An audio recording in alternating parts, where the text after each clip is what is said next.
gentlemen, I survived Vegas. I did. I survived Vegas. I'm red. I played more golf than I played in a long time. Took $1,000. Yes, that's right. $1,000 from one of my nephew's buddies because, well, frankly, he had a big mouth. I love the kid, but he deserved it, and he had to lose. And I am all kinds of red. But before we get into this, I got to say, prayers and thoughts. Yesterday, flying home from Vegas, a member of the Indiana University women's water polo team fell out. I guess all of a sudden we're pulling back from the gate. It's about a 7 o'clock flight, and we're pulling away from the gate. The water polo team had come back from a great weekend. They beat San Jose State. They beat Santa Clara. They're on our flight, and next thing you know, they come back and they announce EMTs and medics are going to be on the flight. Sure enough, here they came after we pulled back to the gate, and a woman on the water polo team, and one of the coaches were helping her off. The EMTs were helping her off because she had fallen sick.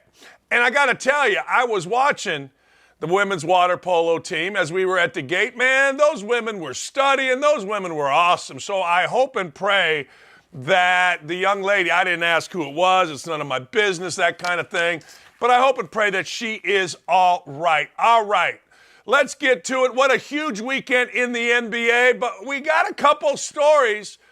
First one, roads again, according to Mayor Pete, are racist. I don't know what to tell anybody. I honestly don't.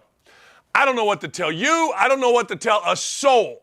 So now roads again are racist. Pete Buttigieg said that there was a structure in the United States way back. Overhangs weren't big enough. I don't know. Let's hear from Mayor Pete talking to, of all people, that noted tax dodger, yet still stays at the Four Seasons, drinks the finest cognac, and smokes the biggest cigars, Reverend, I guess he's a Reverend, Al Sharpton. This is Pete Buttigieg doing what Pete Buttigieg does better than anybody in our government. He panders. Let's hear from Pothole Pete. We've got a crisis when it comes to roadway fatalities in America. We lose about 40,000 people every year. It's a level that's comparable to gun violence. And we see a lot of racial disparities. Black and brown Americans, tribal citizens, and rural residents much more likely to lose their lives, whether it's in a car or as a pedestrian being hit by a car. There are a lot of reasons related to discrimination, related to even the ways that roads are designed and built. Who has access to a safe street design that's got crosswalks and good lighting? Who doesn't have that access? That can drive disparities, and we have a responsibility to act on that. Well, you know what? Okay, but what are you talking about? I mean, the roads themselves, I get it. Okay, you want to say there's no lighting. Hell, there's no lighting in my neighborhood. You want to say there's crosswalks, fine.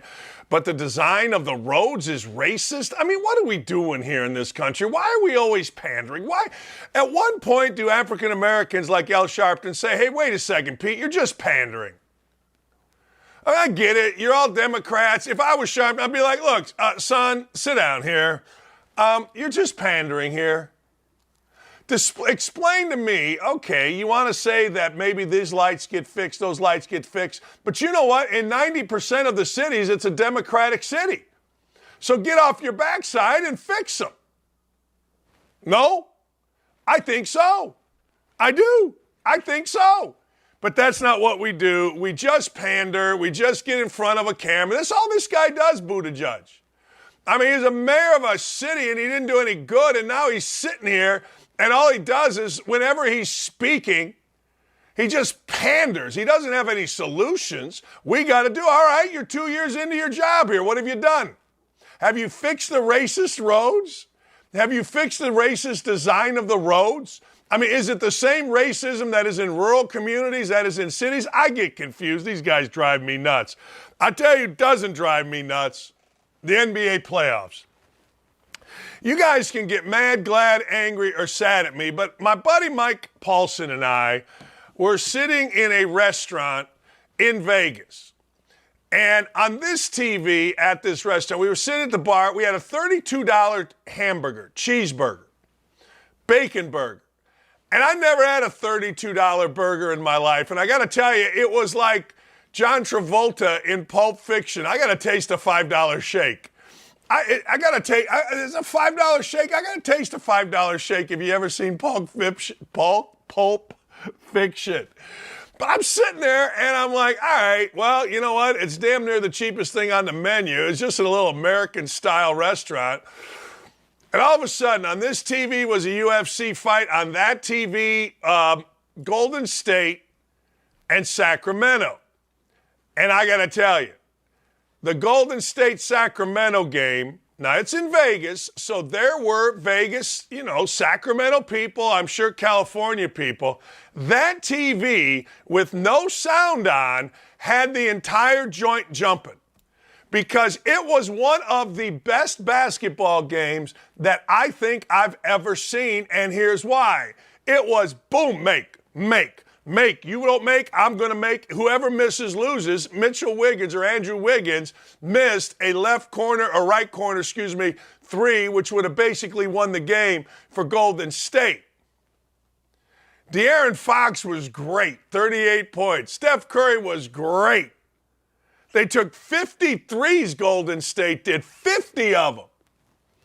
It was incredible. 126 to 123. Steph Curry had a one-footed kind of lean-in three for the tie. He missed it, and the entire bar, which wasn't really packed, it was more of a formal place than it was just a, bar. It was one of those kind of off-the-casino restaurants. It was at the Mirage. And the entire bar, cheered or groaned. And it started out as we watched, there was nothing there. I mean, nobody really cared. And then you get watching my God, whap, whap, whap, whap. And the place showed up beautiful. I mean, beautiful on TV. The Cow Palace or whatever they call it in Golden State. I got tired eyes. I'm looking at my eyes right now. Keep those eyes open. I got home at 4 a.m. But anyway, it was absolutely fantastic. You're going to talk to Mike Brey coming up a little bit about the NBA playoffs and what he sees. But I'm just telling you, that game was unfreaking believable. There were a couple routes. The Sixers routed the Nets and the Celtics routed the Hawks. The Knicks-Cavaliers game was tremendous as well. Knicks went into Cleveland and got it done. Jalen Brunson, look, I don't know what you're doing over there with the Mavs. I don't know who Luka Doncic likes or doesn't like, but I know this, the Mavericks are out of the playoffs. And guess who's not out of the playoffs? Jalen Brunson and the Knicks. Jalen Brunson and the Knicks, they got to overcome the opponent. They also got to overcome their own guy, Julius Randle, who's kind of nuts and kind of for Julius Randle. But hey, aren't we all for ourselves? Man, it was good. How about the Heat? The Heat can't score. The Heat can't do this. The Heat can't do that. The Heat can't boo. Well, guess what? The Heat dropped 130 on Milwaukee. Reggie Miller said the dumbest thing you're going to hear somebody on TV say, okay? You know what Reggie Miller said? So Tyler Hero goes out with a hand. Giannis Antetokounmpo goes out with a hand or an ass or something, right? He says that losing Tyler Hero for the Heat is bigger than losing the Greek Freak from Milwaukee. Now, I'm all for Reggie Miller. I'm a fan, even though he beat me in the NIT championship game in 1985, which is a lifetime ago. I'm all for Reggie Miller. But that is stupid. That's just not very smart. And the Greek Freak, it looks to me like the MVP because once he went out, his team couldn't even play. His team got routed. Jimmy Butler lost his mind. Playoff Jimmy doing playoff Jimmy thing. I'm just telling y'all, it is fun to watch because the crowds are great. Now, there are some teams where you're like, yeah, that's boring. There are some teams where you're like, yeah, I don't care. There's a bunch like that. But I'm telling you, when you watch and you're sitting there and you're seeing what's going on with these teams and how good they are, you're like, holy cow. And remember this, ladies and gentlemen, I've done a radio show for 14 years in Indianapolis. And 10 years, I also did ESPN basketball. For 2 years, I'm doing this. And I will say this and never stop saying it. It is one thing to beat LeBron James on a Wednesday, in February, on a Friday, in January, on Christmas Day when you're all excited. But it's another thing to beat LeBron James 4 times in 2 weeks. Now, I've said this since LeBron James has come into the NBA. Beating LeBron James 4 times in 2 weeks is damn near impossible. I'm not saying it can't be done. I'm not saying it won't be done. But LeBron James, they went into the Grizz and beat the crap out of the Grizz, beat them by 16. Now, John Morant got hurt. Isn't it always amazing? When guys are really focused on their year, when guys are really doing their thing, they don't get hurt. They have big playoffs. And we saw that with John Morant last couple of years. John Morant's been terrific. This year, John Morant has believed, he and his little daddy have believed that John Morant is something other than a great basketball player. They believe John Morant was a thug. So guess what? John Morant has all these problems. So as it happens, fate happens. Guess what? John Morant gets hurt in the playoffs. It's no surprise. No. Don't at me, people, about that. When you are at the center of being a pain in the you-know-what, bad things happen to you. When you are at the center of doing good things, of being a good dude, of being focused on your job, good things happen. Now, you can argue with me, and I ain't mad at you for arguing with me, but you're dead wrong. Because John Morant, being a pain, it just carries over. Somebody will write an article, Dakich says being a pain. It just does. I'm sorry, I see things others don't. Western Conference playoffs, love the fact that Kawhi Leonard's back. Love the fact that Kawhi Leonard, who doesn't say nothing, he just balls, beat the crap yesterday out of Kevin Durant. Kevin Durant, my backside. Kawhi Leonard, I can get down with. Kawhi Leonard got lucky. Paul George is hurt. He's out. That means Paul George won't screw up the game for him. But Kawhi Leonard went off 38 points. Now, hey, look, Durant had numbers, 27, 11 assists, 9 rebounds. Good for Durant. But Durant, I was listening today, guys are making excuses.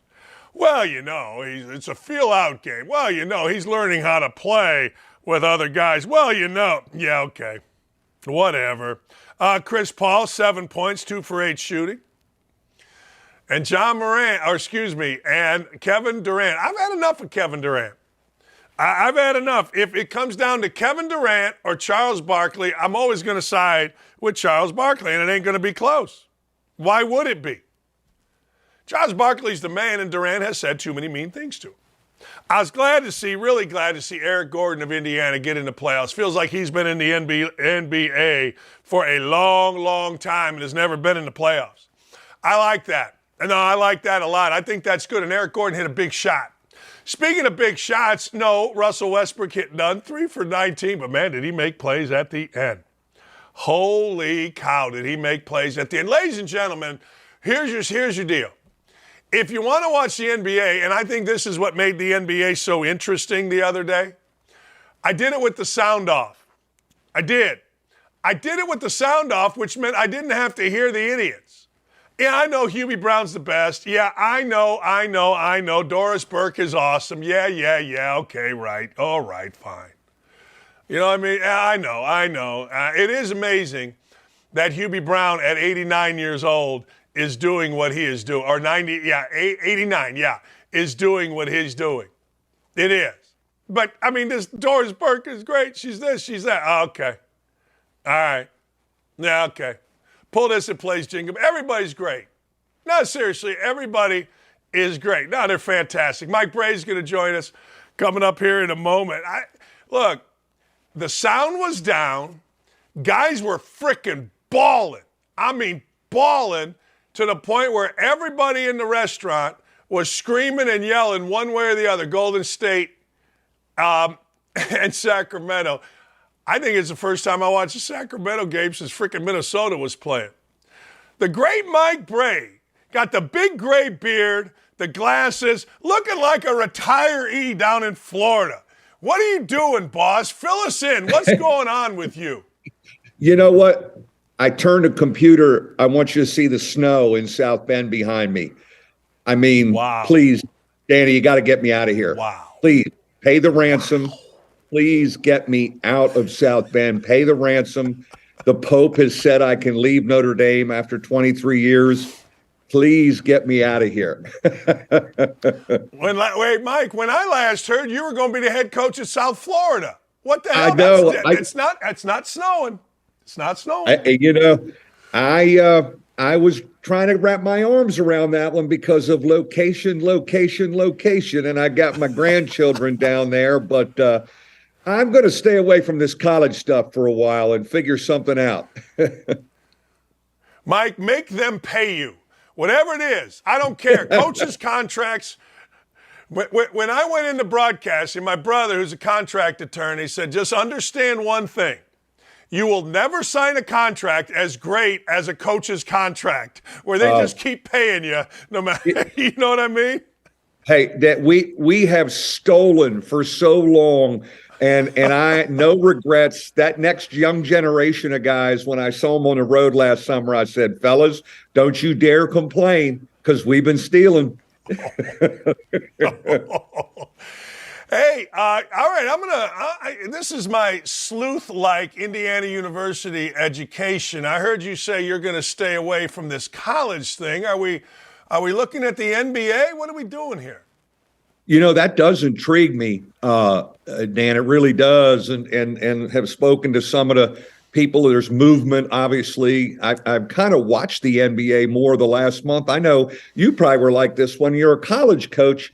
You don't have time to really concentrate on the NBA, but having, the Notre Dame responsibility off my back, so to speak, it's been interesting to watch the game, and it's different. But I tell you what, and you were mentioning about the atmospheres. The atmospheres in the buildings and attendance set a record.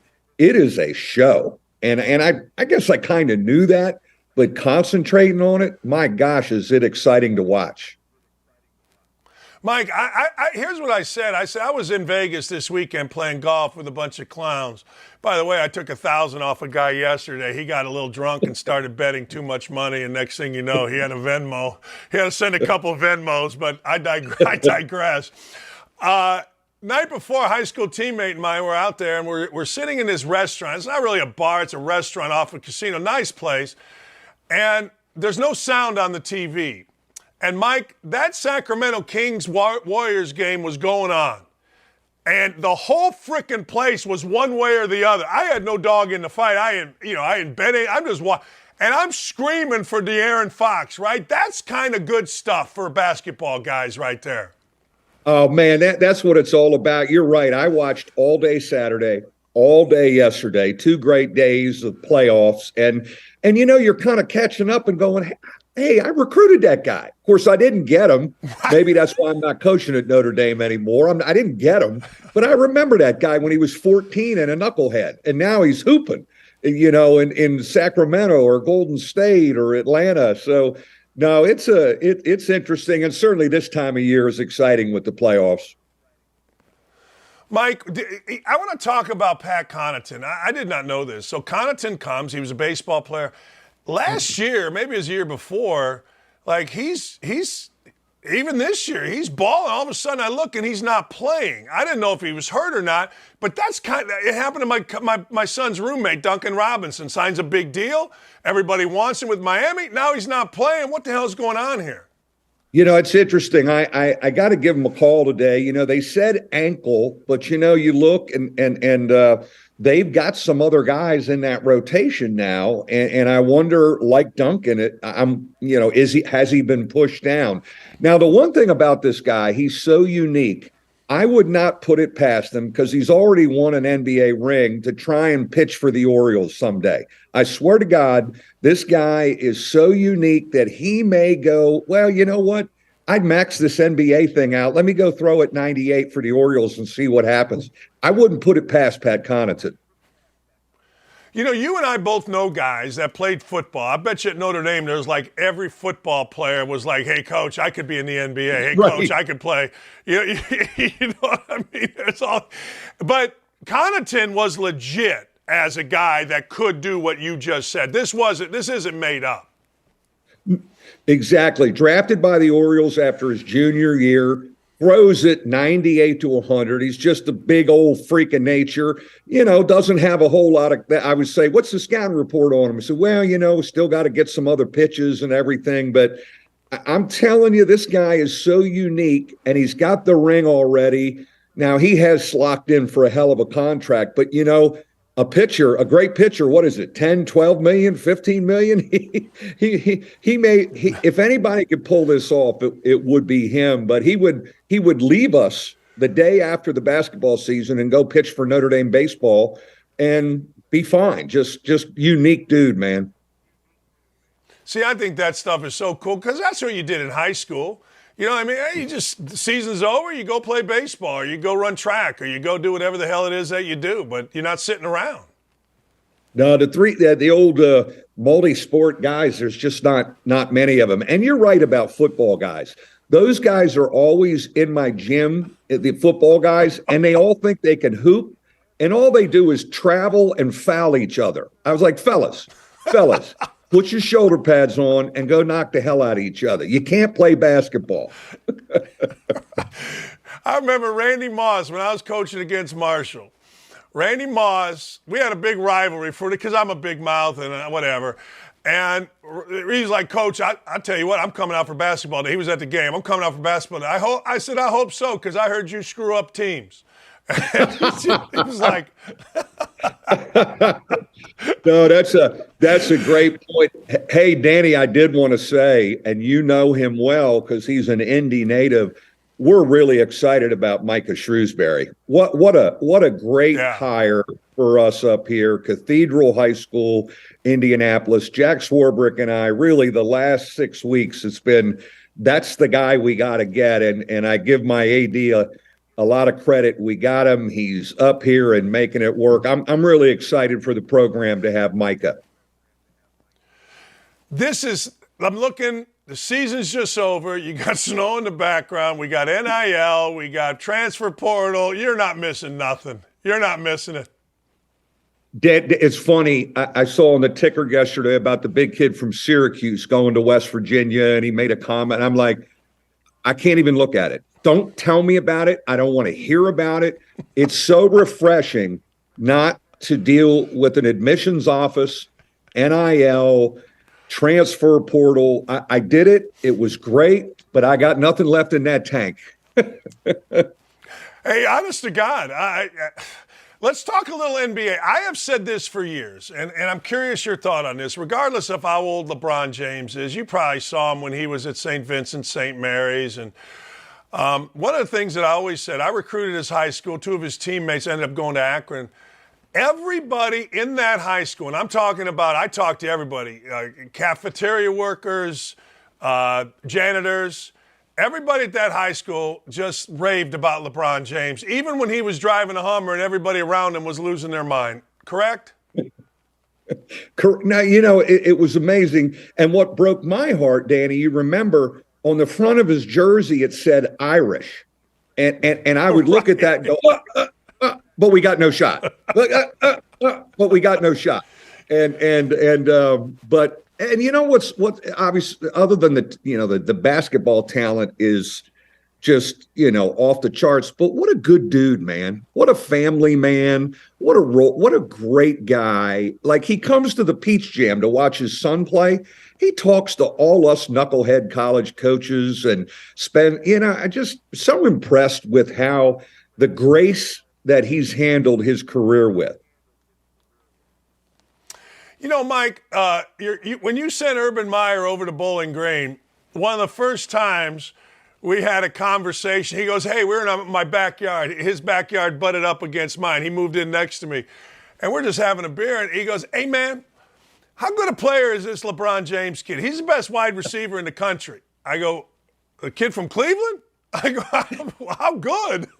He goes, yeah, I'm the wide receiver coach at Notre Dame. He's the best. Is he really that good in basketball? I'm like, yeah, he's pretty good, coach. He's all right. He's got a chance.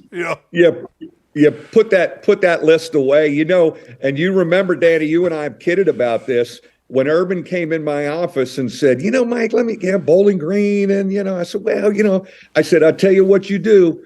You go grab Dan Dakich and pull him aside away from the AD and ask him what the real deal is. And every time I see Urban, he tells that story. He said, "Great advice, Mike. Yeah. Great advice." Yeah, Urban was great. But here's the last thing on LeBron. I've said this, Mike, and you coached in leagues where you had 2 times you play a team, maybe 3 times. You can talk about LeBron being old, you can talk about the Lakers, but you still got to beat that guy 4 times in 2 weeks in an NBA playoff series. And I, watching them yesterday, they are in a great position. Everyone has been kicking them in the ass all year, down on them, this, that. Now they are loose. How tight was Miami or Memphis? Now all of a sudden, Memphis has got to deliver. And now they've got the weight of the world on them. I think the Lakers are in an amazing position, just hooping with nothing to lose, and they're healthy. Mike, and you can say whatever you want. Was there a guy in your time? Leitner was kind of like that in college, and I want to get into Leitner and Brian Davis in a second. Was there a guy that you remember that changed the look of your players when you all played against them when you were at Notre Dame? An opponent that you went, oh, man. And a great story. Amick and I are assistants playing Wake Forest in Cameron, and Dave Odom puts Tim Duncan in the game as a freshman. Nobody knows about him, Virgin Islands. Nobody wanted him. And he goes for about 5 minutes, blocks 3 shots, 2 dunks. Tommy and I look at each other and go, oh, my God. And the rest is history. Ron Felling was cleaning out his office one day, and he looked in a file and pulled out an unopened envelope from a guy in the Virgin Islands. He opened it up, and it was Tim Duncan's guy wanting him to be involved at Indiana. I told him, he didn't open it. I told him, burn that. Don't let Coach Knight see that. He may kill you. Burn that. The IU fans will hunt you down. Burn that. And Danny, you and I, we've had ones like that where you go, like Sadiq Bey, who's playing great for the Atlanta Hawks, nobody really wanted him out of D.C. He's kind of recruiting us, and we go another direction. And every time I see him, I go, I can't believe I did that. We did that with Steve Nash. I showed Coach Knight a video of Steve Nash. He goes, how's that guy going? He played in a little box with the out-of-bounds line. It was like, their gym was like St. Anthony's, right? And he's like, how's that guy going to play in front of 17,000 people? I don't know, Coach, but he's pretty good. I don't know, man. Oh, man. Hey, Mike, can you compare? You're talking about watching the NBA, coaching in the NBA, and I know you haven't done it, but you watch it. What do you see as the biggest difference between that and coaching in college? And I'm more talking about during the game.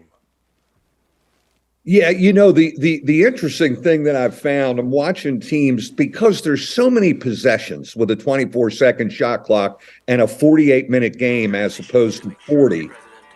I watch a team and they go down 10, and I'm nervous for them when they're down 10 because, in college, I'm like, uh-oh, we're in trouble.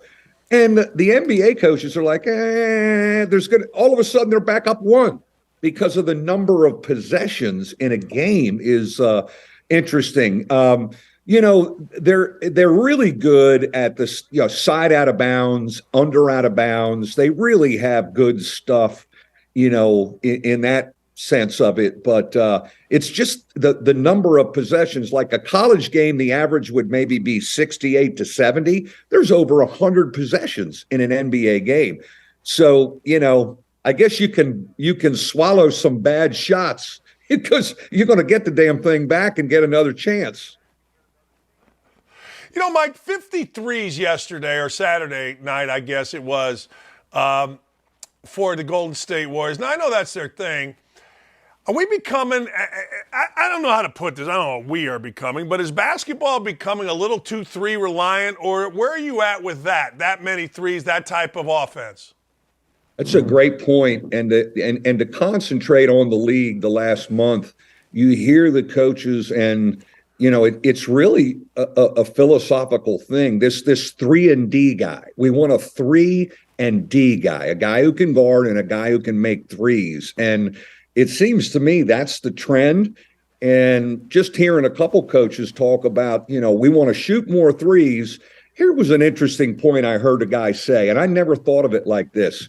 Really crashed the offensive boards. I was worried about transition defense. So it was like, get back, build a wall, everybody get back. I'm not worried about an offensive rebound. And I heard one coach saying, no, we're just going to bang the heck out of it because it helps our transition defense. I said, I never thought of it that way. And if you look at the Hawks the other night against Miami down there, they just keep pounding the board. Miami could never get out. And so there's some interesting trends in that league, but being able to shoot the ball, it's funny, through my 23 years, I don't know about you, Danny, when it would come down to competition for playing time in our program, the guy who shot it better usually got the minutes. I mean, we could make this game so deep and so analytical, but he can make shots. He can't, he's playing. Hey, Mike, I know exactly where I was as a freshman when Ted Kitchell, who was an All-American, told me, don't believe all that defensive crap here. If you can score, Knight's got to play you. You got to. There is no question. I've had guys come in and you're thinking, well, we got to redshirt him. And then all of a sudden he's scoring and go, can't redshirt him. I can't even take him out of the game. He's going. Now, I got to bring this up. I went and watched Air the other night. Saturday night, I went and watched Air. Very disappointed that were no clips of you shutting down MJ in the NCAA tournament. One of the great memories of the tournament ever. Can I add to that? My ego makes me do this, okay? On a Sunday in 1984, according to Jordan, the day he signed his contract, myself, Alford, Michael Jordan, and Timmy Knight played golf. This is a true story. I swear, I'm a Catholic guy. I swear, I beat him out of $6,000 that day. $6,000 on the day he signed his contract. Now, he didn't pay. He tried to give me plain pocket jeans and all the crap that they got from free for the Olympics, right? All the Polaroid cameras and all.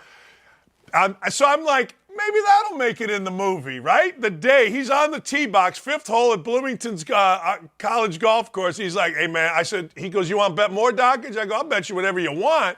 He goes, I just signed my Nike deal today. I'm good. Let's go. That day, didn't make it in. Son of That's a great story. Now, seriously, I got to you just face guarded him. Did you just ride him all the time away from the ball, face guard the hell out of him? In the golf course, yes. On the on the basketball court, Mike, you're in South Bend. I'm in I'm in Indy. I guarded him from about me to you and said, "Hey, hope you miss." Are you kidding me? Well, hey, let me ask you this: you coached. I'll call it BC, before Curry and after Curry. Steph Curry, like, I was out of it, right? I mean, Steph Curry seems to me like he changed the mindset of kids in basketball once he got going. Kind of changed the game and the mindset, no? How many young guards coming up are all good with it off the dribble to their shot? Trae Young is that next generation of guys, and there's many of them, but they're all able to move it and get you off balance and be able to rise up. He has been the role model, and many of the next generation have imitated him. And you just see it all the time. Plus, all their workout guys are putting them through Steph Curry stuff. Imitate him, imitate him, imitate him. And for some, it really works. For others, maybe not so much. The idea of don't show them what you can't do is still very, very, very true. Yes. No question. But, and I'm watching the other day, and I'm watching Curry, And, one of the things about Curry is, and I think you'd agree with this, that dude is like Patrick Mahomes to me in basketball. He tries on every possession. He's not one of those head hangers, or he's not one of those guys not going to guard. I mean, he's trying to take a charge late in the game. That's what I admire about that kid. He's what a story. Again, this game is full of Davidson. Nobody really recruited him out of Charlotte. There's just great story. How about this guy Reeves? He's doing it the other night for the Lakers. I'm looking him up going, whoa. Where's this dude from? Little town in Arkansas, Wichita State, Oklahoma, not drafted. He looks like Maravich out there yesterday. He's whipping it behind his back, shooting step backs, and you just never know. And in recruiting, and I'm sure the NBA, we always try and make it this exact science as we're evaluating. And hell, man, there's a lot of luck involved. How much different is, because of facilities and I guess just everything involved in college basketball, how much different is it now with kids getting in the gym more, eating right, being more conscious of what they do with themselves? Is there a big difference from when you were at Delaware to when you were here, when you're Notre Dame? No, I think, Dan, it's amazing now, and especially the Power 5 programs have NBA-like practice facilities, medical support, strength training support, and nutritional support. It is you got to have it. Notre Dame built a beautiful one about 4 years ago. It's state of the art. And you see young people, being able to develop quicker. And I think there's such an education of understanding strength training, nutrition, taking care of yourself. It's there. It's all there. You've got the mental health resources now. It is a soup to nuts kind of thing now in Power 5 programs. And I think you see kids, again, when you look at the kids, you look at video there was a game on from the 80s. Everybody was skinny. And, and now you look at the bodies, like the guards look like linebackers in college basketball. Like Florida Atlantic's team, that and what a job by an IU guy there and Coach May. But they're all built and physical, which is why the game has been hard to get under control physically, because everybody's got shoulders and a backside on them now. There's no skinny guys. Mike, it really is amazing. I mean, I look at, I've always wondered this. When steroids was really rocking and rolling and all that, I remember people asking me, you think steroids in basketball? I said, I don't. I never heard of it being in basketball, but I look at guys' bodies now and I think, I don't know. You know what I mean? It's amazing, how young people develop now. And of course, even in high school, as we know, the elite kids have trainers and their families have them with workout guys and they're lifting weights. Back in our era, we didn't touch a weight till we got to college. And it was like, oh, this is part of it. And I never lift, you just played, which ain't bad either. You're just hooping all day and working on your game. We've probably lost a little bit of that, haven't we, with guys not hooping as much? Yeah, you just go play, and then you go and you do it again the next day. Mike, last thing, NBA deal. What team do you like watching? What of all the teams you watched a lot of it? Who do you like? What's your team that you like watching? And they got beat yesterday, but I watched Memphis at Atlanta in the end of the regular season. They seem to have a lot of parts, man. I know they're banged up a little bit, but they were guarding, they were long. They were really interesting. Certainly Denver. Mike Malone used to work the Duke basketball camp when I was an assistant. He'd come in and he ran the ball handling station, man. And now he's one of the best coaches, in the NBA. And I love, you love kind of watching them play. And I certainly pull for Milwaukee, even though they're banged up now because of Connaughton. Mike, I appreciate it, man. Go shovel some snow. Let me get my April. I'm gonna get my snowblower out, man. I can't. Please, come on. Take care, Danny. Love you. See you, brother. That is so good. That is so much fun with Mike Brey. Always is, always has been, always will be. But he's in the middle of snow. Like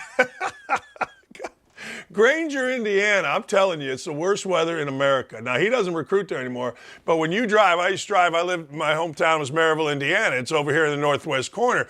Bowling Green was over here, and you had to drive across. Everything would be all right until you get into whatever that county is called in South Bend, and it'd be like, Jesus, is this horrible? Holy cow, is this crap?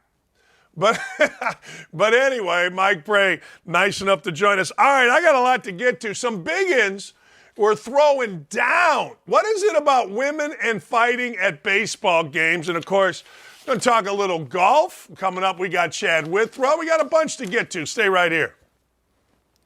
I've always been a very, very fond of Rob Manfred. I got to know Rob very closely during the labor negotiations when I was a player rep for the 10 years of my career. Always respected him. Always thought he loved the game. Some of the stuff that's happened in the last couple of years makes me question that. But again, I know the guy, so I think he's trying to come from a good place, even if he makes decisions I don't agree with. However, if you're curious as to the financial state of the game, when the manager, the commissioner, or the owner of a company says something in the media that just kind of pisses all over the quality of the product, you know that they're in a financially good place. Rob Manfred talking about analytics, and he's not wrong in a couple of senses this way. So he was asked about it, and he's talking about it on record, saying analytics is an arms race to nowhere. Claims that the marginal value of investing in analytics has never been lower, and he's making that claim. Franchises are pouring resources into something which has little return on investment, little ROI, and that is actively damaging the game. Manfred said, and he's right with this comment, once everybody's doing it, that little margin that maybe you're getting, I'm sure that whatever that margin was at one point in time, whatever it is today, it sure as heck is not worth the damage that was done to the game over a period of time. Okay. So I'm probably going to get bleeped here in the next couple seconds. But this, to me, is a politician complaining on Twitter. And my response is, you're the commissioner. Why are you complaining about your game? You're in charge. Shut up and do something. Why, as a politician, are you on Twitter complaining about the things I'm complaining about? I voted you in to fix it. Don't complain to me. Fix it or shut the hell up. Okay, I'm done.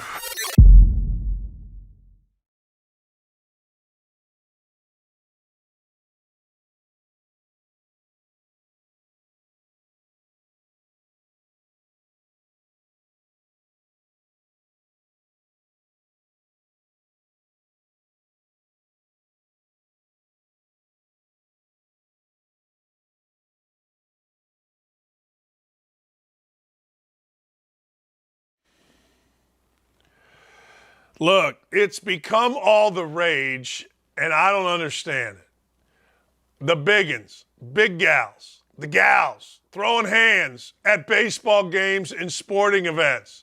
The big gals throwing hands in Walmarts. We always had it here in Indy. Like in Indy, we had the infamous, you can look it up, actually Beach Grove with his south side of Indy. We had two ladies, man, they were throwing hands in a Walmart. Next thing you know, one of the 7-year-old sons of one of the biggins, he was firing shampoo bottles. It's a legendary fight in the world of Indianapolis Walmarts, Beach Grove in particular, where, by the way, they literally in Beach Grove had to put a police station outside the Walmart. That's how insane it was. But, all right, you go to a baseball game. Dylan said it absolutely right. We were talking about the fight that you're going to see, and he's like, so that's the thing that you do when you go to a baseball game? That's what you're involved in? Check this out and do yourself a favor. Look for any security anywhere at Guaranteed Rate Field. There we go. There we go. Look at this idiot here waving them up.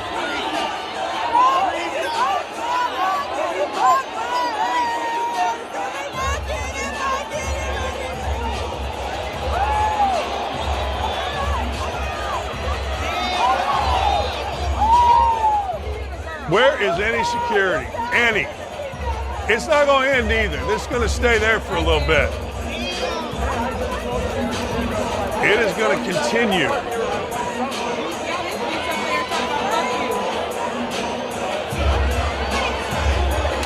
There we go. Watch the girl here. One of these girls gets mad and goes around. She wants a piece of everybody. Here she comes. Here she comes in the black. Yeah. Yeah. Whoa.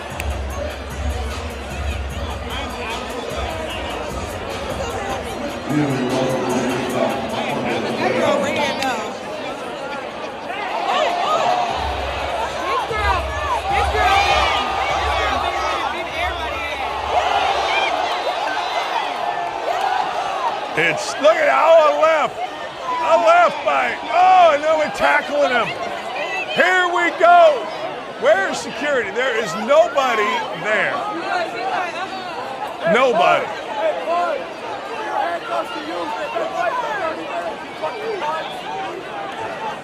All right, what's this guy going to do in the Jordan shirt? What's he got going? Here he comes. Pulling people away. All right, come on, honey.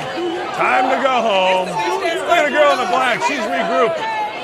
She's telling these two that are sitting there having pee. Uh-oh, here comes kind of a security guard. I don't know what she's going to do in the red. All right. Look at these. Screw it, she says. I'm not messing with these idiots. Bunch of crazy big old whiteys from the suburbs of Chicago throwing hands. The big and white women, man, they're just throwing hands. They're just throwing hands. They got their White Sox shirts. Boom. I had a friend of mine say that's what they're calling White Sox women fans, the big old whiteys. They got their White Sox jerseys on. They're there at the White Sox game. They're suburban, Lombard, Cicero, and they just come to throw the hands. Yeah. Go get them. Is that insane? And again, like, I don't know. I will tell you this, though. I am not, I will not shy away from the idea that Biggins fighting never disappoints. Biggins fighting will always be awesome to me.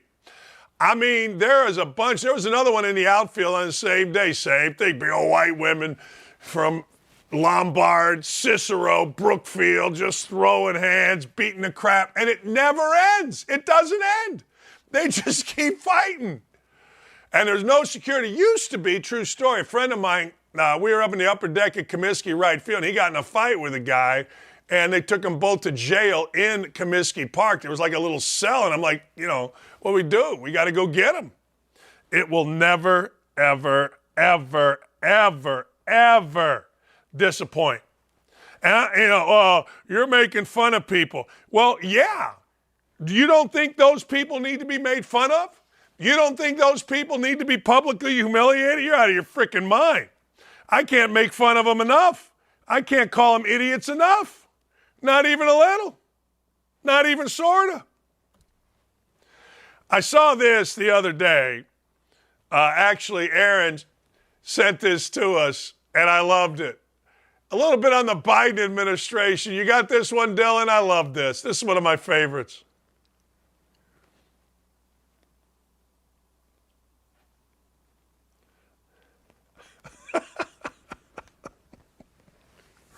I know. Well, somebody could have got hurt. Nobody gets hurt. Kids are resilient. Just stop. Can you play that again? That went awful quick for the good folks back at home. Can we cue that up again, as they say in the business?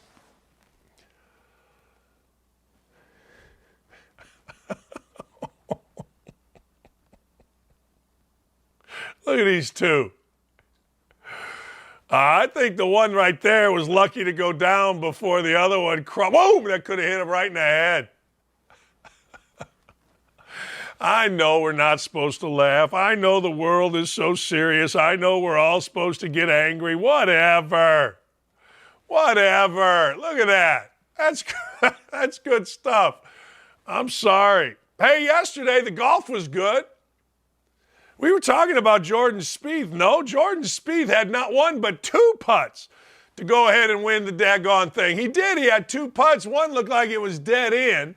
And next thing you know, it didn't happen. So U.S. Open champ Matt Fitzpatrick went ahead and got it done. Patrick Cantlay, you got to give Patrick Cantlay credit. Last week, Patrick Cantlay was given grief because he was very slow playing ahead of Brooks Koepka and John Rahm. There you see Matt Fitzpatrick. Well, Patrick Cantlay could have let it bother him. He responded, saying, I don't know what you're talking about. He goes, I got the data. We were waiting on the people ahead of us. But Patrick Cantlay ended up 16 under, came in third place. Matt Fitzpatrick had a great round. It shot 63, the lowest of his professional career on Saturday. Put himself in fantastic position, and Spieth was great. Spieth had two incredibly makeable putts, but in the three-hole playoff, third hole, next thing you know, Fitzpatrick put it to like 2 inches, and the match was over. And I love that woman on the left, Renner, because she always looks like she's smiling. She is. She's great. I don't know her first, Amanda Renner, maybe. She's married to a guy named Renner. I think she changed her name in the middle of the whole thing. But she is awesome because she always seems like she's smiling. Every interview she does, and I don't know if she is or not, but she just has one of those smiling faces. So congratulations to Matt Fitzpatrick. Terrific win. And congratulations to us.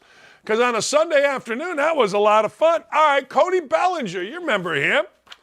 Batted about $110 last year, was the former MVP of the Los Angeles Dodgers. He gets a round of applause, goes and gets a hit.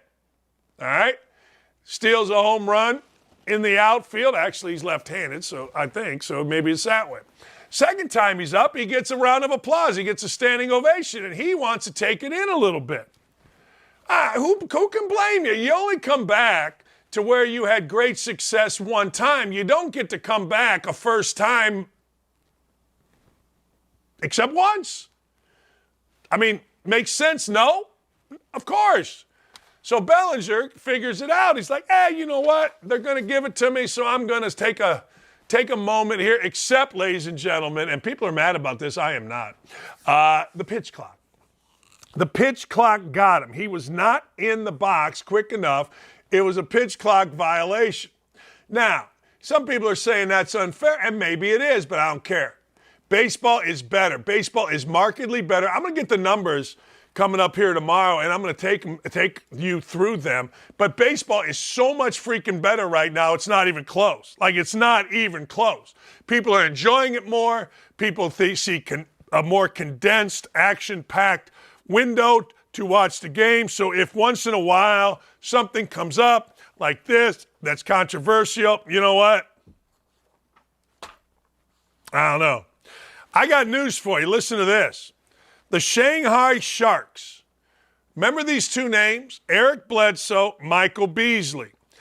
They have been disqualified from playing in the China League. The current team has been disqualified. I'm not saying Beasley did. I'm saying the team for fixing.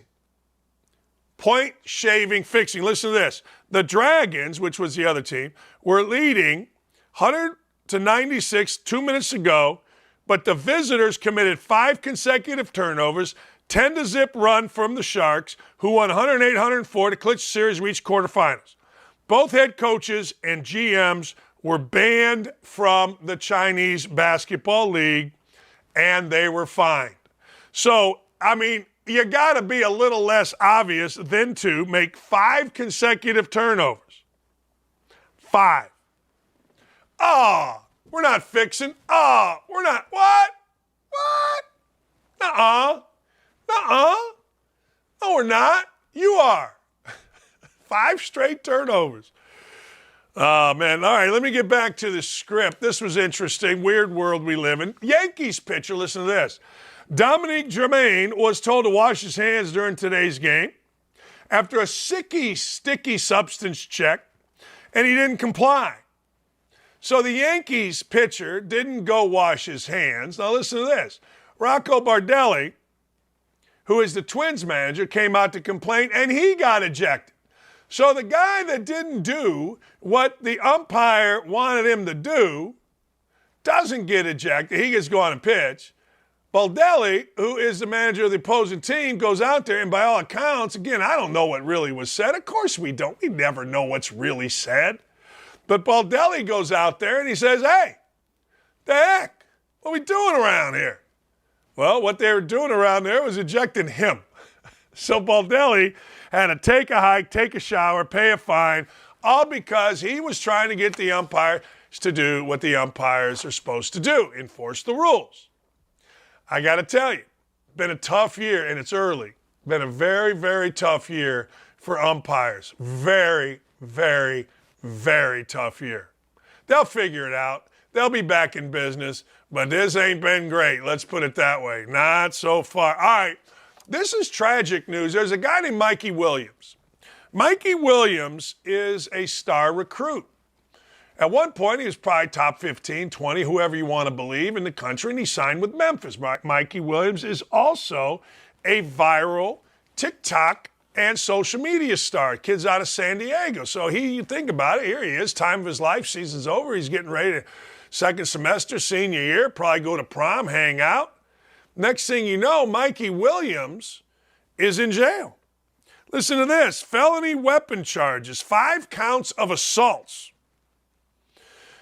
Individuals, including apparently Mikey Williams, at least to a certain degree, decided that they were going to fire shots, gunshots, into a car with a bunch of juveniles, teenagers. Something happened. Shots were fired. Argument, they learned, had transpired a couple days before. It carried over. You know, how ridiculous is this? We saw what happened in Alabama. We saw people killed, 6 people killed. That's as many, by the way, as was killed in Nashville in the school. So this is a mass murder. 20 injured in Alabama shooting at a frickin' teenager's party. Sweet 16 party. Because these idiots just decide to go get guns. And by these idiots, I meant anybody that just thinks that life doesn't matter and you can just go get a gun and shoot up people. That can be this guy, assuming he did it. That could be John Morant's brother. Obviously, the guy that went into the school in Uvalde. Obviously, the guy that went into the school in Nashville and other schools. Idiots just think that they can get a gun and it's a video game. Life is not a video game. You kill somebody, you're killing a lot of people. Family members, you're killing their soul. You're killing their brothers, aunts, uncles, brothers, cousins, parents. What are we doing? And we got all the deuces, one in the strap, one in the hole, and all the crap that idiots say. But I got to tell you, it's ridiculous. I saw a video of dudes just shooting everybody around in Alabama, just coming out of the street, shooting like it's a video game. Mikey Williams, guarantee you, unless he's in jail, Memphis will play him because he's good. And that's the world we live in. No accountability, no real accountability. I'll get to that later on with what's going on in Chicago. I want to talk some NFL. I want to talk some NFL with our friend Chad Withrow.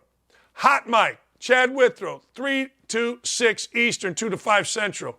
Joined by Chad next. Brady recently retiring. Your locker was very close to Tom's locker, wasn't right it? next to 12, yeah. What was that like? Man, it was cool, man. He's a funny dude, man. He's a nice guy. Joke with him every day. He's a good dude, man. He's probably one of the only dudes that I know that walk around in a bathrobe in the locker room, bro. So you go up against him in practice all the time. Could you see that big jump coming from Daniel Jones going into this season? Man, when I first played against Daniel, coming in last year and seeing him work, man, I knew, the talent that he had. It was just one of those things where, you always hear the saying, God's timing is always right.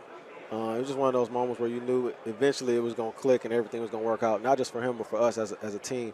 And I'm just so happy for him. Which video game are you most proud of making the cover for? Oh, definitely Madden. Madden, yeah. Like I remember I come from a big family. My mom had 6 sisters and 1 brother and a lot of cousins, 30-some cousins. And, and I remember one of the younger ones was like, man, you're on Madden. You're really good. And I was like, I was the high school #1 player in the country. Yeah. I broke every record at Alabama, All-American. I get the pros. I'd won the MVP already. Yeah. Been to the Super Bowl, won the MVP. He's like, now because of Madden, now you're cool. I was like, oh, okay. You had done a few things. Yeah. Now I'm good. Okay, all right. Well, that's how it works in y'all's minds. And I remember when I first started working in the morning news. Shout out to Drew Kaliski, super producer for NFL Today. He was just talking about season. How you feeling? You ready to go? Are you excited? And I'm like, yeah. And he's like, awkwardly hesitating to ask me a question. And I'm like, what's up, man? Speak your piece. And he's like, do you know what's going on in the NFL? I'm like, what do you mean? He's like, do you know who plays for what teams and who's been traded where? I'm like, yeah, bro, what do you think? I'm living under a rock? And this is my job. I'm studying just like anything else.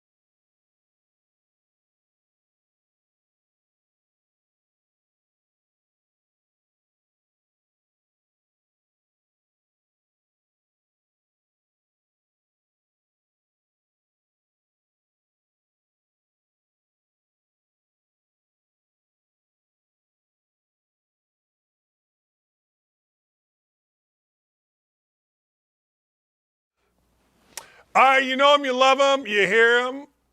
Chad Withrow of Hot Mic coming up here at 3 o'clock. Look, the network is starting. Charlie Arnold, a lot of you from Indianapolis know Charlie. She was all over Fox, I think it was Fox 59, and then she left, went to ESPN, WWE. She has left, and she's going to do a show right before ours, so we're going to be rocking and rolling as we take over media as you know it. Chad Withrow joins us. I did not get to see Succession last night. I do not want to talk about it because I want to watch it today as I take an afternoon nap. So I'm not getting into that with you. But I am getting into a couple of things. Chad, here's the deal. Here's what I'm looking at, if you don't mind. A lot of teams still looking for quarterbacks, including the New York Football Jets. Now, as we get to the draft, Armando said to me, look, this deal has to be done with Aaron Rodgers and the Jets by day 2 of the draft. Where are you at with that particular scenario? Well, first off, Dan, congrats on having a lead-in now for your show with Charlie on board. So this is great. We're building up the entire day at OutKick. So I'm excited about that news that just broke with Charlie joining the OutKick network, and always a fun time joining you on the show. And we appreciate you joining us every Monday afternoon as well. On the Rodgers thing, it's going to happen. You know, it really is just a matter of time. And we talk to Armando weekly on our show as well, and he's saying the same thing. I'd be shocked if it didn't happen either on the day of the first round on Thursday, a week from Thursday. Gosh, we're 10 days away right now, or on that Friday. It's really the Jets that have all the pressure.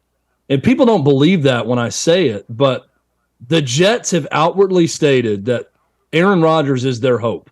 All of their hopes and dreams rest with Aaron Rodgers. Aaron Rodgers has publicly stated after his isolation retreat that he wants to be traded and he wants to play for the New York Jets. So all the pressure now is on the Jets to make this happen. And the Packers can sit back and say, look, we're kind of in rebuilding mode either way. We're in no rush. He's under contract with us. Yeah, we don't want him to play here, but it's not like the Packers are going for broke. The Jets are the team that's going for broke right now with that roster, that young roster getting better, and then coupling that with Aaron Rodgers. So I expect the Jets to get desperate enough to match whatever or meet whatever demands the Packers are throwing out there. I would expect it to happen sometime next week, and then we can finally put this thing to bed.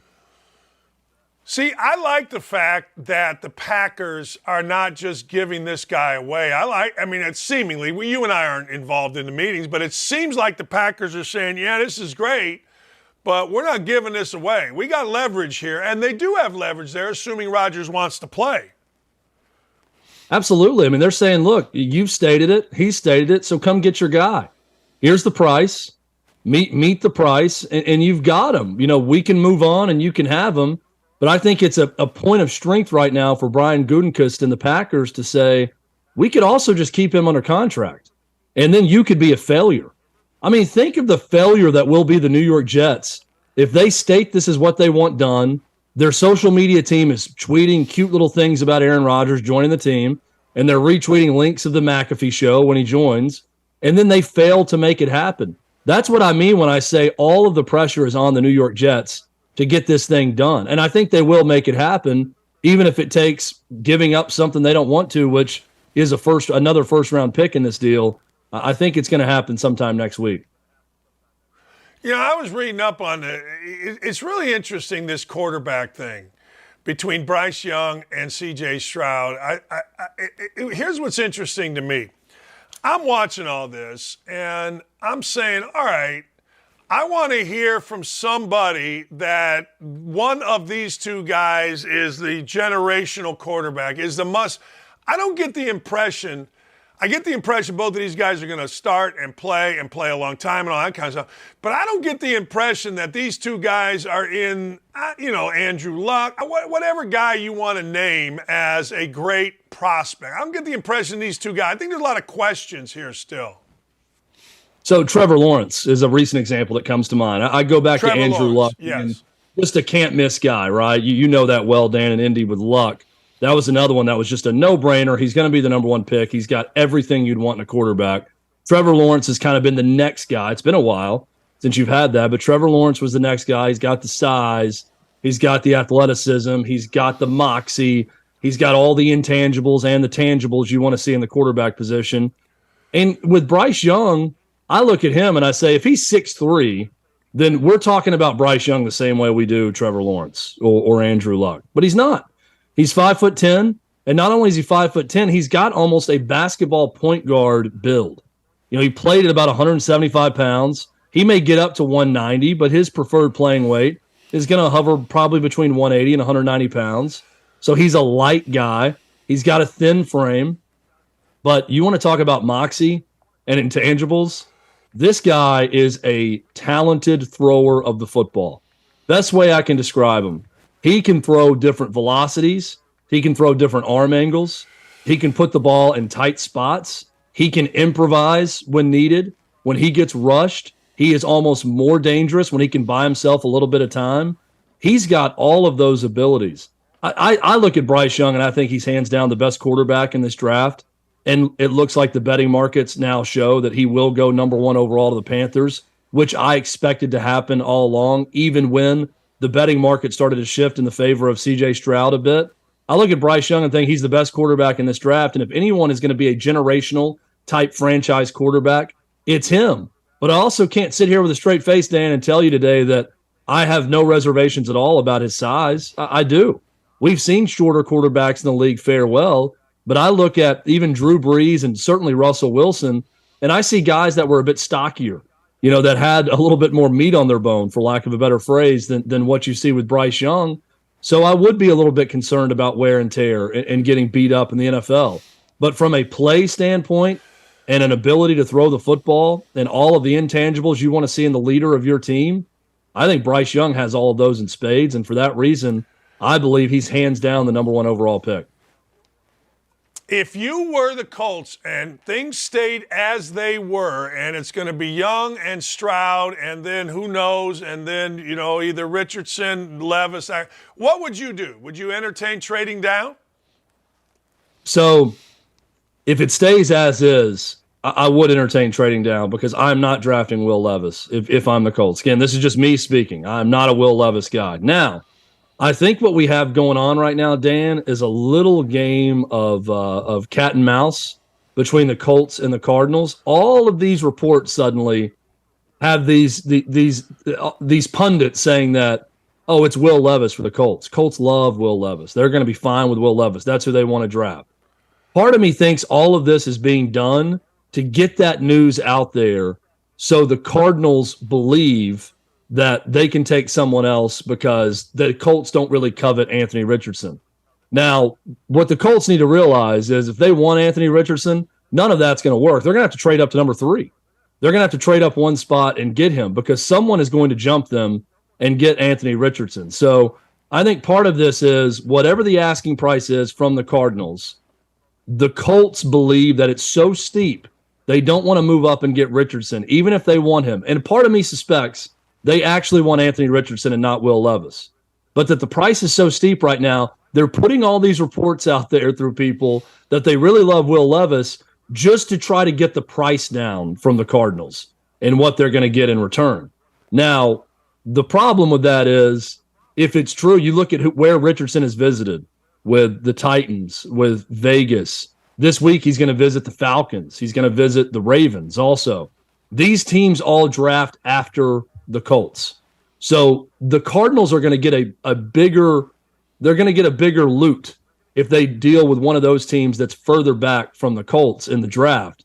And that's the big issue right now is I think those teams are going to be willing to give up more to move up more spots to draft Anthony Richardson. So my advice to the Colts would be, if you're serious about Anthony Richardson, all this is a smokescreen around Will Levis, you better do what's necessary to trade up that one spot and make sure you get Anthony Richardson, and especially keep Anthony Richardson away from your division rival in the Titans, if in fact the Titans want this guy. Yeah, it is interesting because Will Anderson, Jalen Carter, those type of guys, you trade down, maybe you can still get them. You know what I mean? It's an interesting scenario. When I first thought about the trading down scenario for the Colts, I thought, I don't know. But I will say this, if you like Richardson or you like Levis and he's there, you got to take him. You just have to. You can't jack around, in my opinion. If you love him. I mean, that's the key thing you said right there, Dan. If you love them, you got to get it. A buddy of mine sent me a text. My buddy Jacob over the weekend made a lot of sense. He said, teams need to stop taking bad players just because they play the quarterback position. And he's talking about a lot of the love for Anthony Richardson right now. And I have reservations, too, about his inconsistent play. Now, Richardson's a guy that just has an enormously high ceiling, but he's also got an enormously low floor. He could be an absolute bust if you watch him play at Florida and look at that inconsistency. But, I mean, he's got all of the athletic factors, though, that you look at, and they're going to wow people as well. So I understand the appeal of Anthony Richardson. But so many times we've seen teams desperate to find the quarterback that they're going to – Deshaun Kaiser to the Browns just immediately comes to mind. They're going to see a guy that's got some qualities but doesn't have the total package, but they freak out and say, we got to take this guy because he plays quarterback and he's just the best quarterback available, and we need a quarterback, so we must take this quarterback just because he plays that position. And I see those moves now, and I think if you like Jalen Carter, let's say as an example, or some other player that you believe is absolutely elite at their position and will be a top 2 or 3 player in the league at that position in short order and be an all-pro for you, go get that guy instead of reaching after a quarterback you don't love. But I'm 100% with you. If you love one of these guys, Hendon Hooker's an example in this draft. If you're drafting top 10 and you love Hendon Hooker, draft Hendon Hooker top 10. It is a quarterback it is a position you don't wait on with the quarterback. So you don't wait until later in the first round and think, well, I can probably get him then. If you truly love the guy, draft him whenever. But if you don't, I would also advise not to reach and just go get the best player you believe can help your team in that spot and let someone else swing and possibly whiff on that quarterback that's got a ton of questions about them. I agree, and you cannot let the media or you just can't let anything influence that. You're paid to do a specific job, and really, let's be honest, as a scout or general manager, this is what you're paid for. You're paid to figure this out and take in a position like the Colts 4 or 3 or 2 or 1 somebody you absolutely love, not a guess. It just drives me nuts that the Colts have guessed on this. And, the Colts they guessed on what's-his-face, Wentz, and then tried to sell it. They guessed on the worst year that Matt Ryan had and then tried to sell it. You know what I mean? You can't do that. That's not happening. It's not working. And it's all out of fear, Dan. I really think it is. And this is what I mean by fear. When you draft that quarterback, you're so nervous. Even if you don't love him, you're so nervous that you're going to pass on that guy. And fans and media are going to talk bad about you because someone else drafts that quarterback and they turn out to be better than you expected with all of your preparation and all of your scouting. You expected the player to be worse. They turn out to be better in a different system for a different team.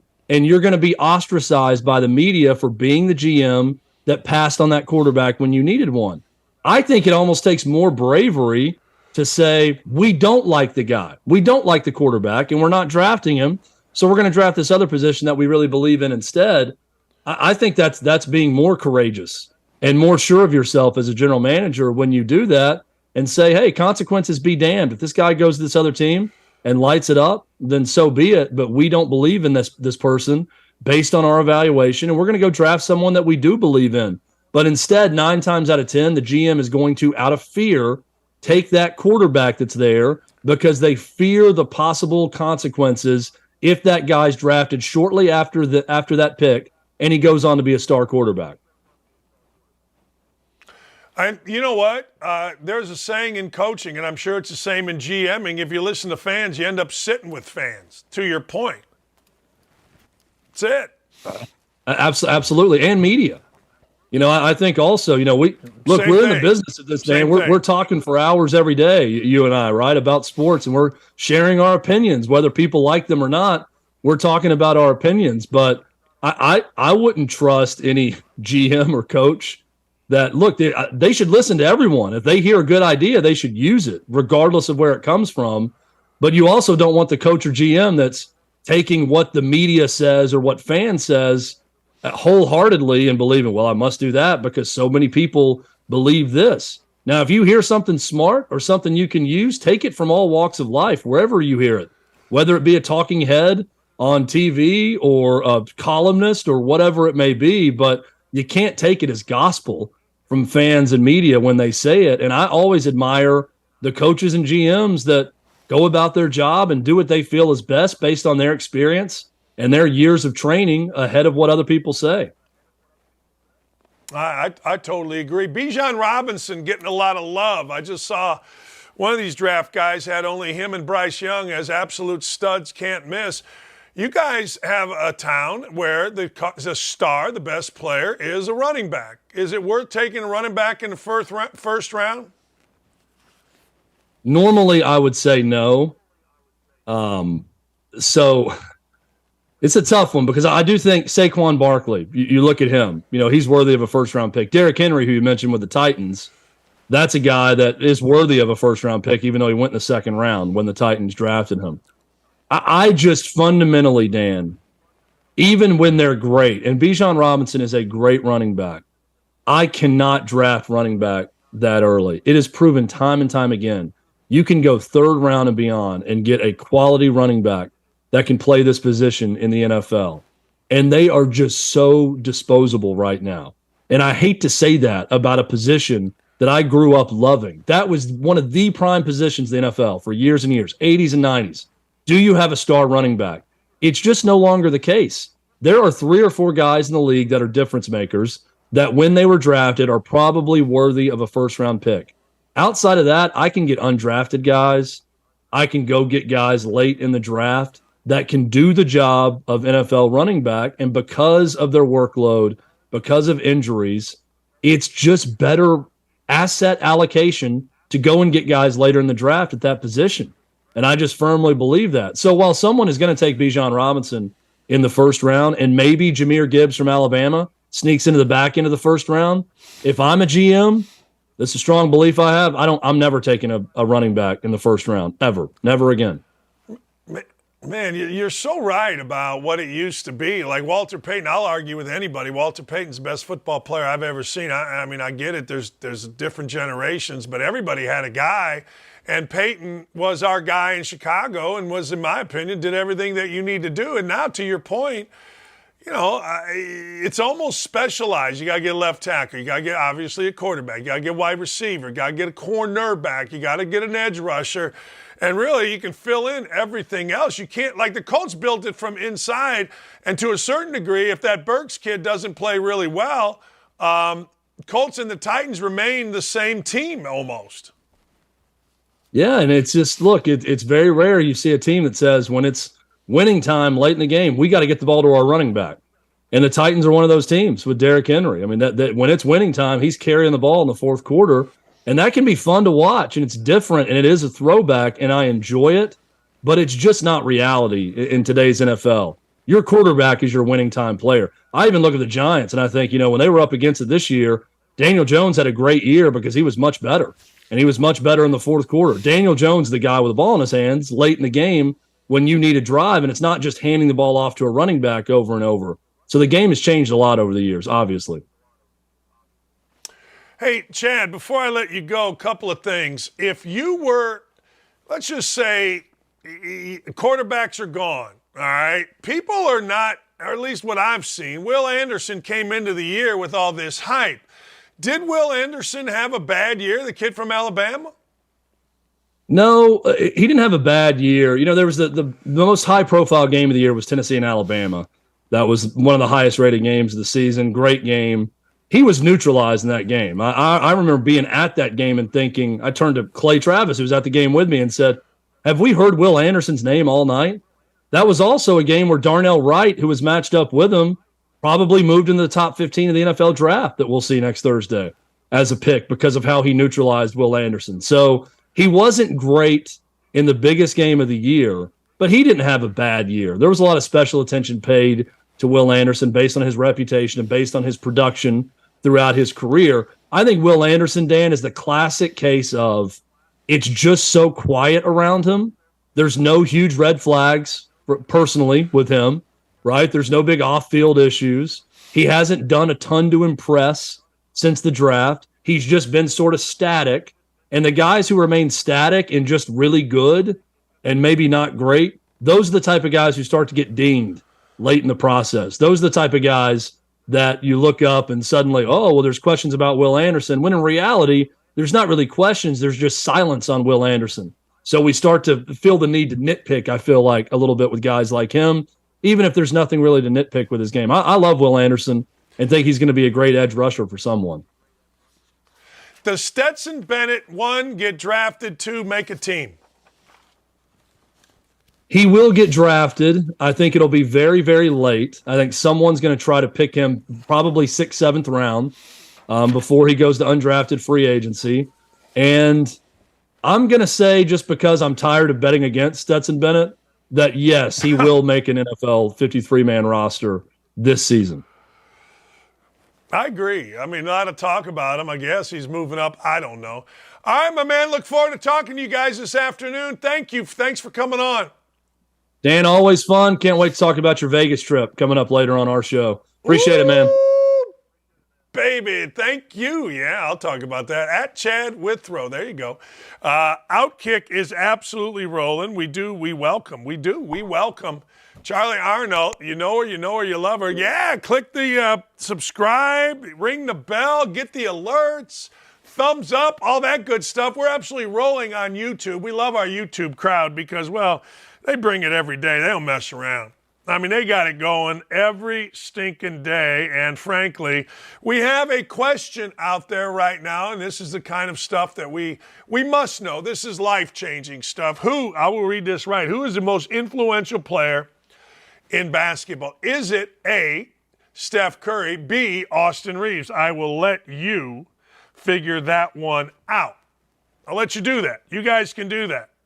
A lot of people on the YouTube chat are saying, no, you don't draft a running back. I don't know, man.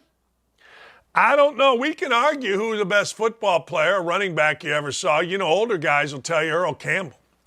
Older guys will tell you Walter Payton. I'll tell you Walter Payton. I will.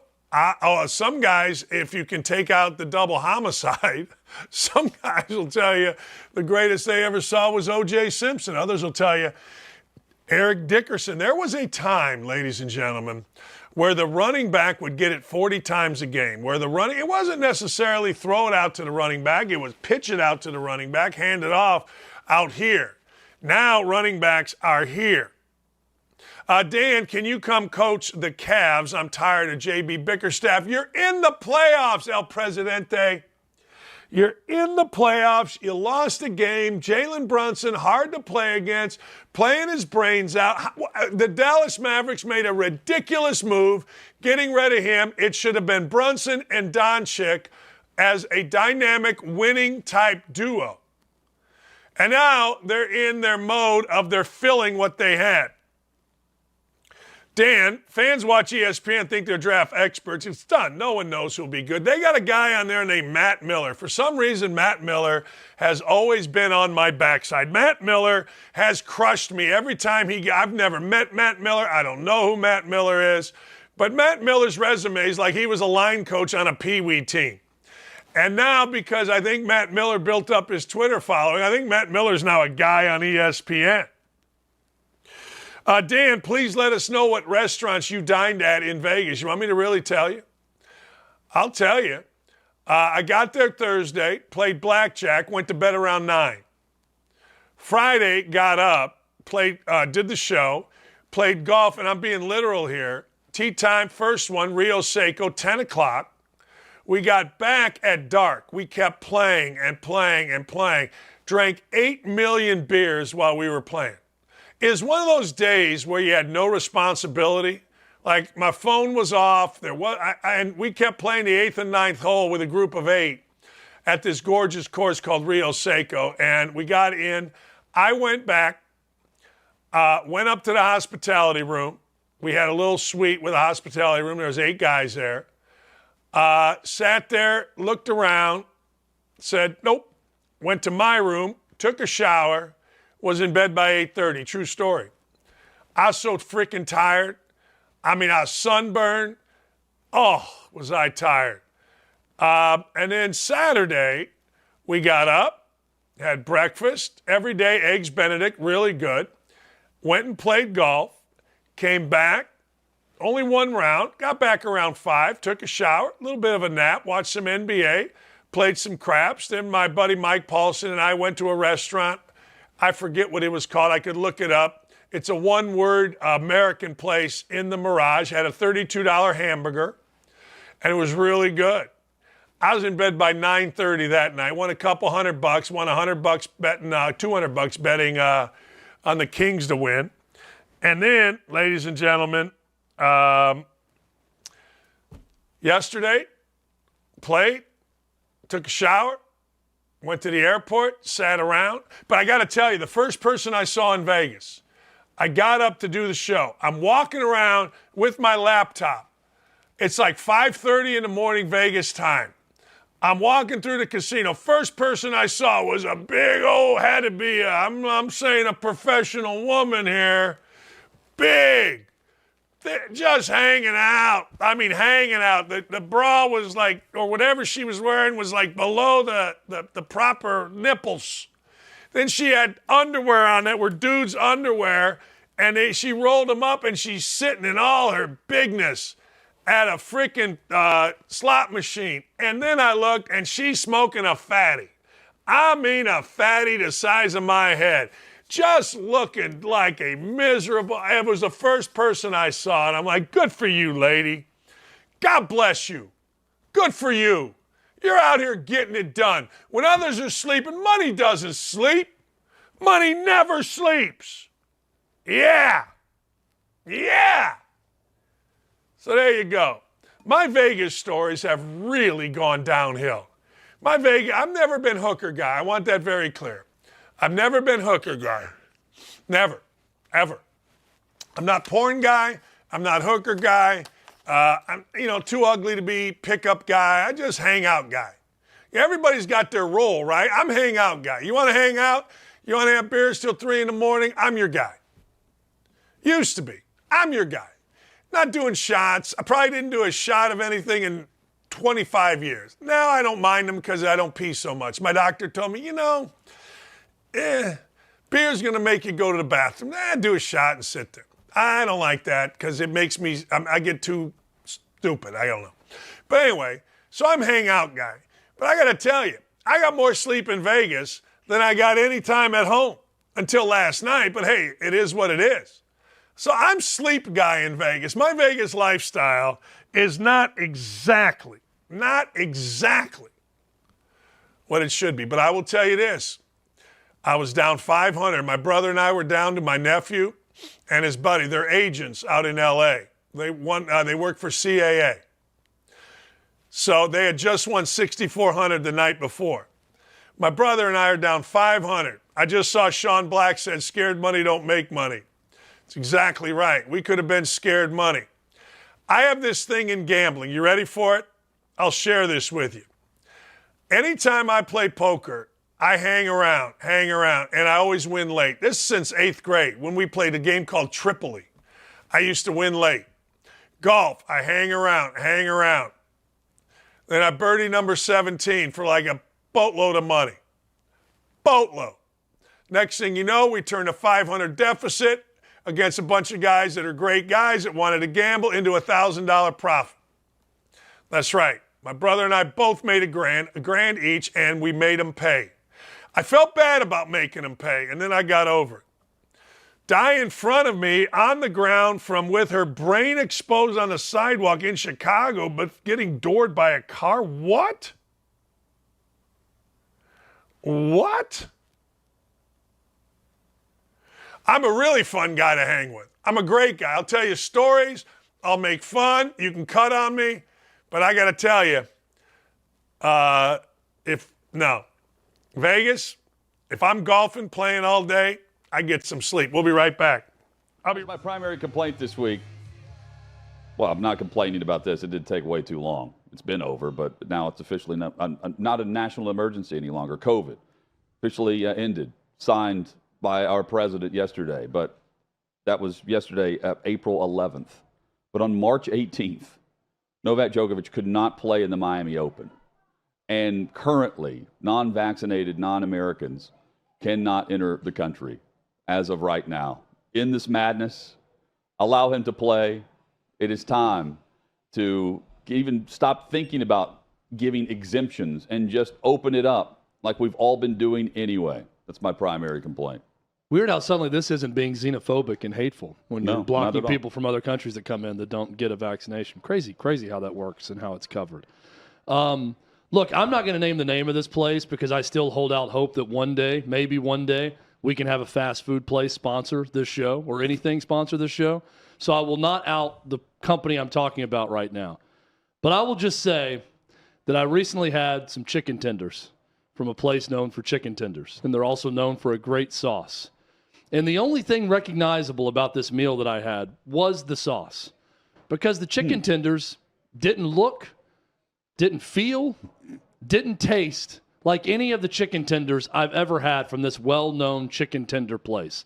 They were about not even half the size, maybe a quarter the size of what the chicken tenders looked like when I started frequenting this place for their chicken tenders. Fast food, if anything, needs to be consistent and predictable. I'm not going because it's going to make me feel better or give me a health kick. I'm going because the food tastes good and I'm familiar with the taste. And if I get a craving for it after coaching softball one night and I want to take my daughter through the drive-thru there, it's because I want to go back to that familiar place where I know exactly what I'm going to get.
All right, stock up, stock down. You ready, ladies and gentlemen? I certainly am. Look, stock up the fans of the Sacramento Kings. My goodness, did they show out, did they show up, and did they get after it? My God, it was loud, it was fun. It showed up so good on TV.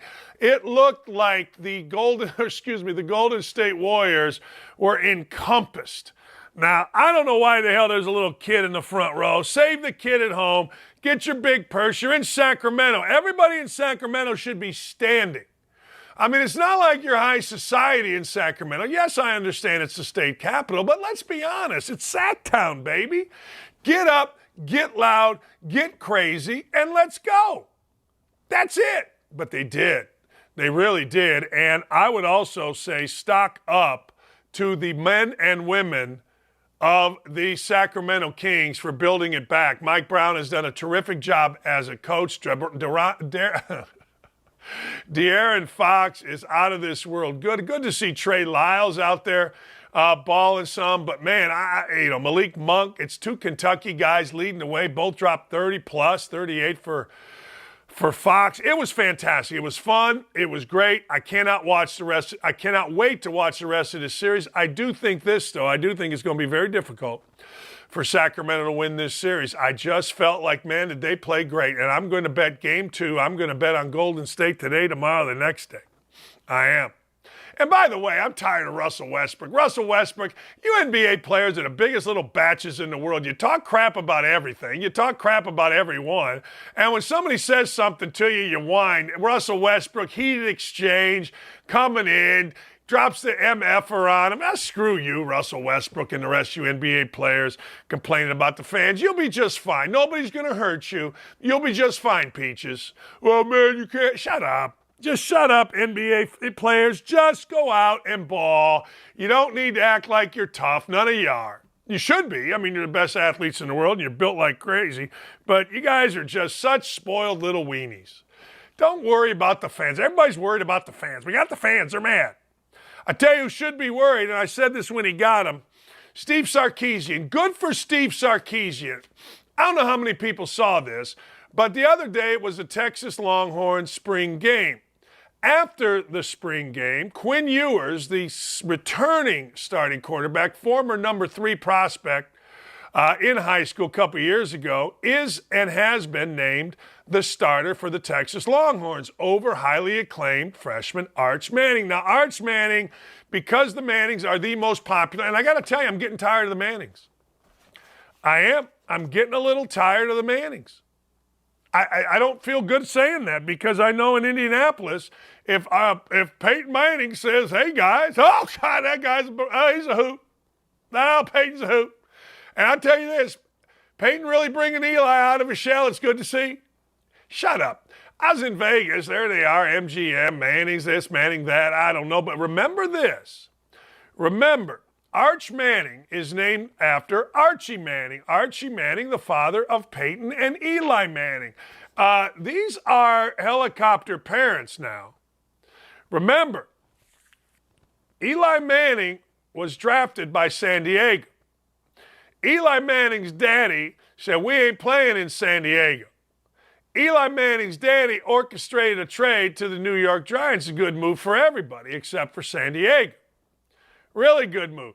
But it points to a larger issue. These guys are helicopter parents, not to the degree that one clown John Morant's daddy is, but they have shown themselves, at least Arch has shown himself, to be the kind of guy that wants to pull all the strings. And don't think that Cooper's son Arch, the man who's going to keep the Manning legacy going, don't think that he and his people are going to be immune to the helicopter parenting. And this could end up being a problem. It is all fine when you say, well, we hope that Arch has to sit for a year because he needs to develop. I've seen enough tape on Archie Manning or whatever, Arch Manning. He's a good player, a really good player, but I don't know if he's his uncles. I don't know if he's the number 1 player in the country if his name ain't Manning. I'm just saying. Then I watched all his passes in the spring game. He's a good player. He's a really good-looking freshman. But again, you take and switch the names, I don't know what we're saying. So good for Steve Sarkisian to say, hey, wait a second here. Hold the phone. We're going to start Ewers. He's better. He's more efficient. And he should be. He's been there, and he's a big-time prospect. But hang on to your hat, when it actually comes to fruition, when Arch Manning isn't playing game 4, let's see what happens then. Let's just see. Because most times, we go along with it as parents, and then when something happens, when it actually happens, and it doesn't involve our son playing or being a star, our mentality changes. So good on you, as the millennials say, because they're trying to be Ted Lasso. Good on you, Steve Sarkisian. Good on you. Uncle Koo says Arch Manning is really good regardless of his name. I'm just telling you what I saw, Uncle Koo. I'm just telling you what I saw. And what I saw absolutely 1,000% did not blow me away. Maybe I'm wrong. I hope I am. I got no problem being wrong about it. I hope he's good. Seems like a great kid. Obviously, fantastic family. But do not ever think for a second that this is just, we're going to let the thing play out itself. We'll just let it play out, and old Art's going to have to play. And if he plays well, he's going to get to play. And if he don't play well, he ain't going to get to play. You buy that. Pull this, and it does what? Plays Jingle Bells. All right, Brian Davis. Brian Davis was a big-time wheel when Duke won a couple national championships. Leitner was the star. Hurley was kind of the everyman. They had Thomas Hill. Grant Hill was the guy that everybody kind of thought was going to be the next Jordan, and he may have been, but he got hurt. But Brian Davis, big, strong wing guy, really smart. Brian Davis, stock up. You know what he just did? He just outbid Josh Harris, the owner of the Devils, the owner of, what was the other team he owns? The Sixers, excuse me, I had a brain fart there. He came in with a higher bid. Going to be the first African-American NFL owner. How cool is that? I think that's very cool. I do. I think that is very, very cool. And frankly, I hope he gets it. Always seemed like a good dude. I remember reading about him. He's a D.C. native, and I remember reading about him that he was building a business conglomerate. And there it is. When you can put together a group that's going to outbid a guy like Josh Harris, who already owns 2 franchises, you're doing some pretty good things. Stock up Duke basketball. Stock up Brian Davis. You know what we do at Indiana? Quinn Buckner talking a lot on TV, or me. We need multi-bazillionaires. Michigan State's got one in the Yeshiva guy. All these other places have one. I need to start putting together my portfolio. I need to get a private equity firm going and see what we can do. Yeah. 5 months after being shot. How about that? After being shot. Do you remember this? University of Virginia football, couple guys killed. Unbelievable tragedy. One of their own did the shooting on a field trip from campus. Well, 5 months after being shot, and it's just amazing to say that, Mike Hollins returned to the field. Mike Hollins scored a touchdown in the spring game. Now, ladies and gentlemen, that's a hell of a story. That's a good story. That's a great story. Look, it was incredibly emotional. Trey Wallace did a fantastic article on it for OutKick. But you know what? Deshaun Perry, Lavelle Davis, Devin Chandler all passed away. They did a moment of silence. And Mike Hollins ended up scoring a touchdown. That is pretty cool. No, that is very, very cool. Because if you remember last year, 2 games were canceled at the end of the year by UVA. Obviously, the football program in a big-time disarray. But Mike Hollins, once again, using sports to show what courage really is. Look, it's not courageous to make a putt. I get it. A guy doesn't do things and go, oh, man, that was courageous. He hit a wedge shot or he hit a baseball. I get all that. But true courage comes with fighting back from tragedy, and that man right there did exactly that. Pretty good. Hey, ladies and gentlemen, the news of the weekend, Harvard softball moved into first place. That's right, I said it, I meant it. Harvard softball swept rival Yale. They did. The great Tegan Shaw seen right there. Couple of hits, no hitter thrown. Harvard softball currently leads the Ivy League. They're up 1/2 game. They play Princeton. Guess where Lee and I are going this weekend? That's right. We will be in New Jersey, rooting on Harvard softball, taking on Princeton in the games of the century. That's right, I said it, games of the century. Why are you arguing with me? Game of the century, Harvard against Princeton. And we ain't even mad about it, not even a little bit. Can't wait for it. Tegan Shaw's a stud. Absolute stud.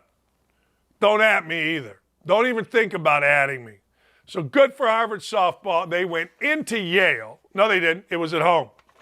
It was at home because they had puppy and, what'd they have? Furry night and gay pride day or whatever they called it. I don't know. Hey, guess what? Stock down. Looters in Chicago. That's right. What a shock. Bunch of teenage kids decided we're going to go be idiots. Let's have a look. There we go. Hey. I mean, at some point, I think, in Chicago, the National Guard must be called in. I think at some point in Chicago, you kind of got to sort of maybe get a handle on this stuff. I mean, a bunch of kids decided we're going to go through the streets of Chicago. We're going to tear stuff up. We're going to try to get into museums. We're just going to stand on police cars. It's brilliant. Absolutely brilliant. Yeah, that's what we're going to do. It's a crap hole right now. Look at this. This is just going on in the streets of Chicago because, well, they can. What do you mean they? Well, these guys. I mean, I know we're not allowed to say what most of these guys look like, and that's fine, but regardless of what folks look like, this has to be stopped. Just burn cars. Just mill around. Just loot places. Just run around the streets and start tearing, just shoot people. Now, I want you to listen to this. I want you to listen to the idiot that they just elected as mayor. Ready? It's not constructive. The mayor says, name it Brandon Johnson. It's not constructive to demonize these youth. Listen to that. It's not constructive to demonize these people for running around and ripping up other people's property. It's not constructive. Really? I tell you what is constructive. Bring the National Guard in. Listen to this. It's not constructive to demonize youth who have otherwise been starved of opportunities in their own communities. Well, I got to tell you, Brandon Johnson, this is how dumb. Look at this. We're going to get on a CTA train just because. Just because. You know who's been in control of the city of Chicago? Who has starved these young youths of opportunities? The Democratic Party. There you go. I mean, it's your party that has been in control of the city of Chicago forever and ever and ever. So it is your policies, you clown. Our city must work together to create spaces for youth to gather safely and responsibly under adult supervision and guidance to ensure that every part of our city remains welcome for both residents and visitors. That's what this guy said. You get what you vote for. You want lawlessness, you want excuses, you want crimes run rampant, you want people to say, hey, look, we're just going to do whatever we want. You want to take fathers out of it. You want to not back the police. You want to take religion out of schools. You want to do all these things, and then you get surprised when, well, I don't know, kids have nothing else to do but destroy stuff. They have no moral fiber, and they destroy stuff. But hey, again, these kids have been starved for opportunities. Who's starving them? Looks to me like Democratic policies are starving them. I've said this forever, and I'll say it again. You lower a bar, they'll reach it. You raise a bar, they'll reach it. Who's they? All of us. All of us are they. You lower my bar, I'll reach it. You raise my bar, I'll reach it. We got to start raising the bar. We got to start putting actual, like, hey, look, school has to be a place where there's at least a little bit of discipline, right? Prosecutors have to prosecute. It can't be a free-for-all. Or maybe it can. I'm never living there. I don't want to be a part of that. Where I like my own boring life. My own boring life is fun. Really, really, really, really fun. You know what I mean? It's fun. I like going to Chicago. I love going to Chicago, actually. I'm just saying. I do. I'm not blaming anybody. I'm not blaming black or white. I'm just telling you, there you go. I mean, I'm sure there's white people in there too. I'm not saying it's one, but I'm just saying that we got a problem in Chicago, and we had better decide that we're going to do something about it, because it ain't just going to be Chicago. It ain't. No, it ain't. And that's no. It ain't going to be Chicago. And I know we're not allowed to say what the root problem is, but I'm going to say what the root problem is. We got no discipline in school. We got hopelessness among kids because there's no discipline. Discipline brings you structure. Families, dads. I'll get called a racist, I'm sure, 100 different times today. But Tony Dungy said it, and I piggyback it. We got to have fathers. Statistically, we got to have fathers. We got to start making the nuclear family an important thing, or else we're going to get this right here. I mean, you tell me who to blame, I'll tell you exactly who to blame. Lawlessness in our society is because of a lack of accountability in our society. Black community, white community, you name it. You tell me. But I'm just saying. I know we're not allowed to say things like that. I know we're not allowed to say fathers are important. I understand. But fathers are important. Be curious to know how many of these kids actually have a dad in the home. I know, again, probably racist, probably sexist, probably whatever it is, but it just be curious. How many of these people have a dad in their home? I don't know the answer to that. Shooting in Alabama. Look, I don't know what to make of all this. I don't know if this was a party gone bad. I don't know what this was. But I got to tell you, the shooting in Alabama is a reflection of the same thing. Same thing I've been talking about. We have a society where what do we have? We have guns, we have lawlessness, we have no accountability, we have no fathers. Fathers are the most important thing you can have, and anybody with any 2 cents knows it's to be true. So you go to a little kid's party, next thing you know, 6 people are going to be shot, 20 are in the hospital. That's a mass shooting of epic proportions. We'll get some more data on it, but the fact of the matter is, it's the same thing.